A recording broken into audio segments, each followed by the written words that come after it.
Welcome back to Big Brisk TV, and on this episode I'm going to show you how I finished up the Mark II Volkswagen Golf GTI. Many of you may have seen the video where I was working on this one, the E30 BMW M3. This thing is sweet. Go back and look at that video. I'll link it in the description. But this car is pretty much done. And so I had started this one. I think in the last video I had the trims and the bumpers painted up, and I ran into some problems. There was some shenanigans with this one. Well, let me try to have a semblance of some type of order here. I got this lighting kit installed. I got it all sorted out. Got the buckets taped in with some Gorilla tape. I got the mounts in. I have them just taped up in the front here. Let me unplug this so you can see a little bit better. But this is part of what I was talking about before, about the fact that you have to unplug two plugs instead of just one, like the ribbons on this one. But it's not so bad. Once I have this taped off so it can mark the channel 1, and then the other one's naked, channel 2. And just both together are channel live. But in any instance, I have the body mounts, the magnetic mounts here, just under some tape, and you may see that they're red because I had to respray.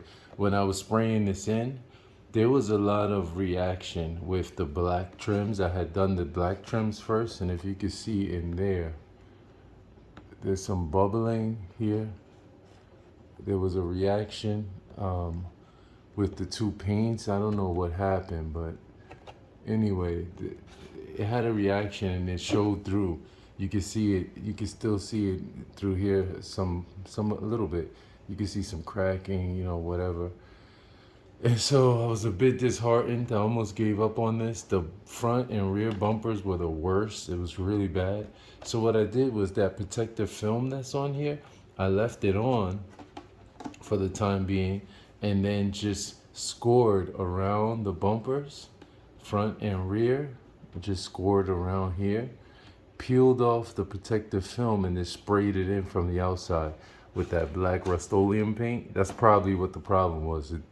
That stuff says it can work for plastic, but and this is partly carbonate. I mean, it's a form of plastic, but I don't know if it's, whatever.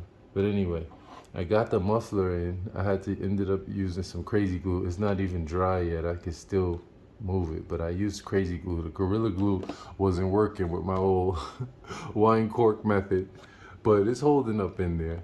And I got some of the decals on, and I made a mistake when I had taped off the light buckets for the inside, and I taped it a little bit wider than these decals must have shrank, because there was a clear area around. So I went back in and sprayed, not realizing this sticker was on the outside. And so I had to hurry up and go in with some of my wife's nail polish remover and try to clear out the paint so that the light could shine through.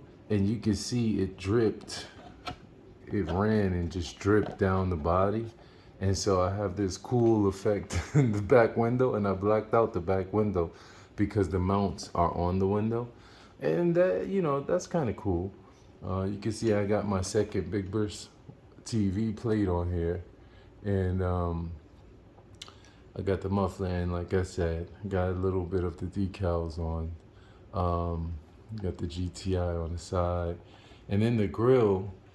Well, while we're still on the decals, the window trims, as you can see, they're like smaller. You can see the outline of where the window trim is actually, and then the decal goes like inside of that. And I didn't realize that it had that gray line in the middle. I mean, so I don't know if I like it that way, or if I think I'm just gonna leave it clean, or maybe I'll get a paint marker and just do it all black. When we build these cars, we usually paint our trims all black, black everything out. It leaves for a more cohesive effect. Got the aluminum foil on the mirrors like I showed before, and then I just bust some holes in here. I used an awl to poke holes, put them in, and then put a dollop of Gorilla Glue inside to hold them in. Same thing with the driver's side mirror. And then, so what else? Oh, the grill. Remember that red line I said I wanted? Well, that red line didn't come out perfect. I mean, there's some areas in there you can see, like right around here, that the red line didn't, adhere good to this black paint.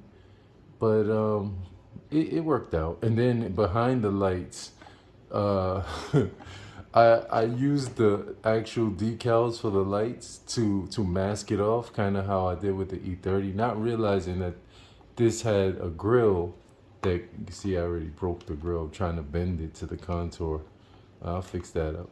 But not realizing that this had a grill which would cover it, so I should have just masked straight across, but the light buckets didn't line up, and so you can see red paint through there. So I went in and I was scrubbing. Well, you can't see it now because it's covered up with tape, but I was in there trying to scrub to get that paint off. And again, and then the same things here. When I went and sprayed the bumpers, I did it mask off. So what I had to do was go in, scrub it from the inside and the outside, and then I used the decals.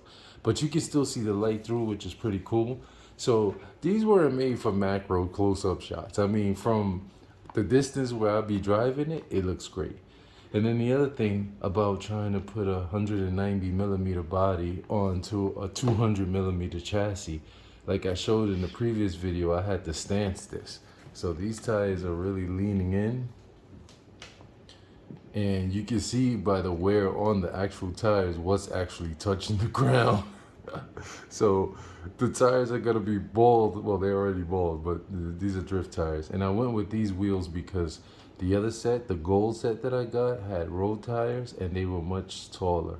So for this, trying to get a good tuck with this sort of body that doesn't have a wide body but just have these fender flares, which some in the VW community calls this the big doors and big bumpers model. I think from 88 to 91, 92, they came with the bigger plastic bumpers, and they don't have see how this window has this trim piece here? This one had a third window. So it was a smaller window here that you could fold in and out for ventilation, and then the mirror sat back here. So these are called big doors because, it's just one glass and the mirror's up here. And then the big bumpers, like I said, front and back. And so, and I talk about the VW community because like I did with this car, with the BMW, I have 4 BMWs and I also have 4 Volkswagens. So it was only right that my next build will be a VW. And I always liked the Mark IIs. I had Mark IIIs, but I had 4 of them. I had the Jettas or the Vento. I had the 2.0 Jetta GL, and then I had the GLX in black, triple black, and then a 94 GLX, which was a Wolfsburg edition, had the badge on the side that was made in Germany, and then the rest of them were made in Mexico. And then I had a 98 GLX.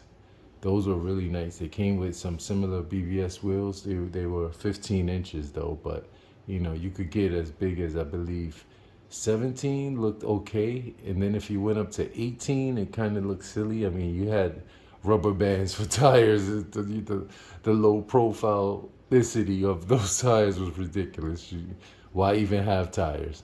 So so I'm really pleased with this car. It turns out this one runs really well. Like I mentioned in the previous video, I had changed this motor. I think it's a 540. I think I said 550. This is a 540 can motor, and the gear, I forgot what the gear, the cog is called right now, but the brain damage. But anyway, this one, when you hear it run, it runs much smoothly.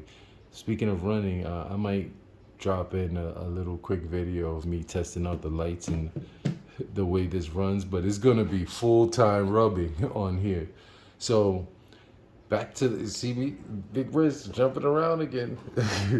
Is trying to get a 190 millimeter body on a 200 millimeter chassis. And for those of you who don't know, the 200 millimeters usually measured the back wheels from the end of the axle to the end of this axle, the width would be 200 millimeters wide this way. So with a 190 body, you have 5 millimeters on each side that it's gonna go narrower. So for reference, this ring is 5 millimeters. So picture this amount of space on either side of the body. So you got to do something to get this chassis a bit narrower. So what I did was I went out and I bought narrow hex, 12 millimeter hex hubs, and I was trying to do everything I could. I looked at the auction for these wheels like 15 times, trying to gauge by eye whether or not they would offset, well, what the offset was. Was it 3 millimeter? Was it 6? You remember on the video with this when I got the BBS style basket weaves, how they was poking out, and I couldn't deal with that type of poke out on this car. I mean, they still poke out a bit, which I'll show in a second, but it's good. So with the slim hex hubs, and then with the stance, I was able to get it. I think I got it tucked in good. I mean, let's see. Even, yeah, there you go. So it's sitting on there pretty nice. I mean, you still got a little wheel tuck. I mean, a little, you know, poking outage, but it's not so bad. You can see, I'm showing from this angle because then you can see this black here is the fender. So, and then what else? The light kit. Like I said, I got that all taped up in there. It's not, well, it could stay in there. This Gorilla Tape is really strong. I put the light box on this back window, which worked because I didn't know whether these leads would extend all the way front and back, because you have, for instance, these ones that say orange. It's on the same lead and it splits right about here. And then 2 go to the front and 2 go to the back on either side. So you have one wire coming from the box going and splitting, and so you have to kind of put the junction in the middle, and then so it worked out. This is a shorter body. And lastly, with the trying to fit a 190 millimeter on a 200 millimeter, I had to shave off the bumper. So you see I shaved off about, this bumper would stick out about another, I don't know, centimeter. So on either side, so I shaved it off. It's not even, but in order to get this narrow nose over that bumper, I needed to do that. So here, let me show you. If I take this and flip it upside down and then try to put the car in, you see how it's hidden there on the front? I got to do it carefully, and it just fits in there. And then when I was showing the body, I was showing how these areas here are kind of flimsy. That's what gave me the trouble with, you know, getting this this rear muffler, and I had to sleep on it.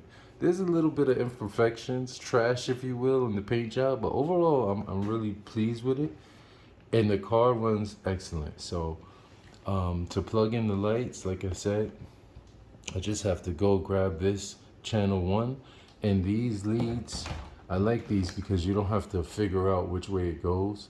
It has this little groove here, this channel there. Let me see. Let's see how I can do this. Okay, it's gonna. There's a little groove there, and I don't know if that's coming out, but anyway, there's a little groove that fits down, slides down into a slot inside the power box. And so channel 1, it's on the bottom. It's marked channel 1 there. Let's see, it's marked channel 1 and then channel 2. So by putting this in and taking it out so many times, I know which way it goes. So I would just plug in channel 1 over here. I'm trying to do this on camera, but as you can see, I don't have a lot of lead as I did with the E30 BMW. Let's go for channel 2 first, since it's on the inside. So channel 2, let me try to get that in real quick. Let's see. And yeah, boom, that's in. Nice positive snap or click, if you will. and then try to get in channel 1, that's in there. And then when you flip on the car, let's try to get this in the frame. Brisk. See, there's not a lot of wiggle room. Let me get that.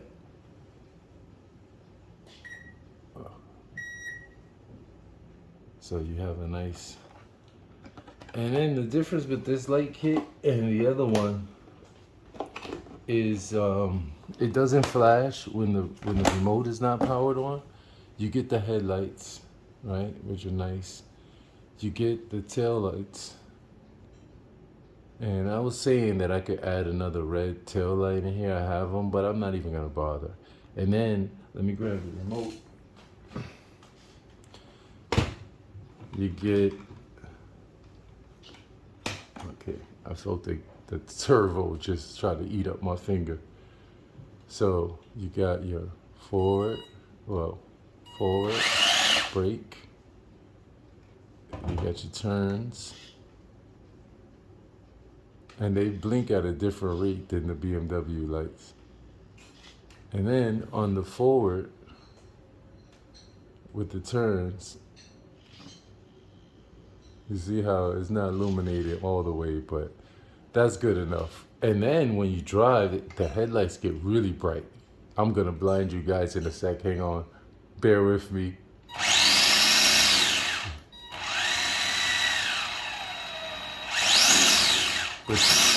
But you hear how this car sounds?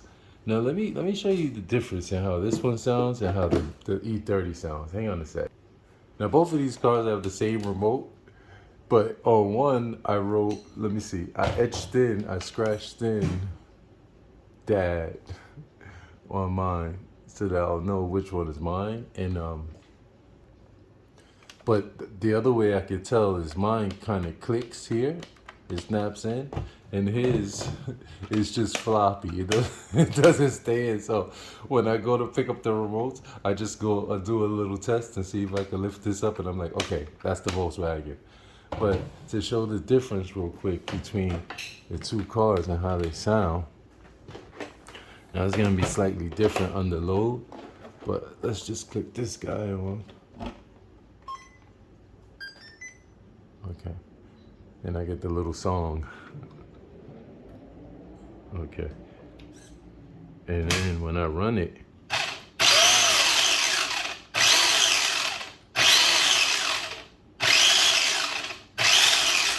see, and with these headlights, they stay at a constant, the low beams stay at a constant brightness, and then the high beams just come on. But on this one, the low beams stay at that same intensity, but then they get brighter when you're driving forward. But listen to the difference in the drive sound.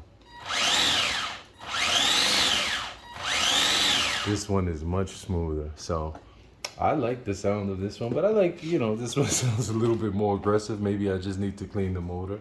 But yeah, I'm just gonna see if I can get down and give a nice shot of these both. And okay, so there they are. The E30, BMW M3, and the Mark II. I always want to say MK2 because of the forums you're reading MK. The Mark II Volkswagen Golf GTI. And you probably saw this guy when I was doing the driving test.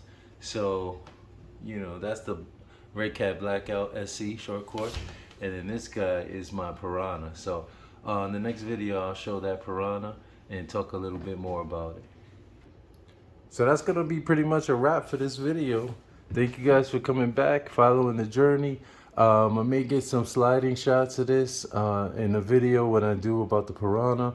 I'll do a recap of all 4 of my vehicles and see what's coming up next.